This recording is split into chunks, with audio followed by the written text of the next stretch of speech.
আমার বন্ধু, আমার ভাইয়েরা, টিভি দেখো, টিভি, মোবাইল দেখো, ইউটিউব দেখো, ফেসবুক দেখো, মামির সাথে, খালার সাথে, ফুপির সাথে, চাস্তু বইরের সাথে, মামাতো বইরের সাথে গপসপ করো মোবাইলে আর ইমোতে।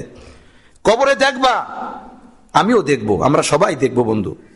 কবরে দেখবো চার দোকানের গপসপ কাজে আসে, ইউটিউব এবং ফেসবুকের এই নষ্টামি দুষ্টামি কাজে আসে, নাকি জিন্দিগিতে কিছু কইরা দিতে পারলাম এগুলো কাজে আসে। হায়াত থাকতে আল্লাহ আপনি আমাকে তওবার তৌফিক দেন, আপনাদেরকে তৌফিক দেন।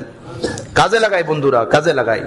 তু বারায়ে বন্দিগি হে ইয়াদ রাখ, নে বারায়ে শর্মন্দিগি হে ইয়াদ রাখ। এখানে তোমাকে আল্লাহ তৈরি করছেন, সৃষ্টি করছেন আল্লাহর ইবাদতের জন্য, বন্দিগির জন্য, মস্তির জন্য না। পোলাও কোরমা বিরিয়ানি খাবা আর ইলিশ মাছ আর গরুর গোস্ত খাইয়া মস্তি করবা, টিভি বিসিআর আর গানা বাজনা আর নাচের ভিতরে জিন্দিগি তাবা করবা, ইহুদ ও নাসারাদের মতো জিন্দিগি যাপন করবা। এজন্য আমি তোমাকে বানাই নাই। বন্দিগি করবা, আল্লাহকে চিনবা, আল্লাহকে দিনের ভিতরে নিবা, এরপরে কবরে যাবা। এই জন্য তোমাকে বানাইছি, এই জন্য তোমাকে সৃষ্টি করছি। আল্লাহ আপনি আমাকে, আমার এই বন্ধুদেরকে, আমার আওলাদ জুরিয়াতকে হায়াতের কদর করার তৌফিক দান করেন। 10টা মিনিট কি কোরআন নিয়ে বসা যায় না? 5টা মিনিট কি বসা যায় না? কোরআন যারা পড়তে পারি না, চার দোকানে সময় দেনেওয়ালা, টিভি বিসিআর উপরে সময় দেনেওয়ালা, ফেসবুক ইন্টারনেটে সময় দেনেওয়ালা, আধা ঘন্টা সময় বের করে, হে যুবকরা, বন্ধুরা, কোরআন কি শিখা যায় না? এতটুকু সময় কি তোমার জীবনে নাই?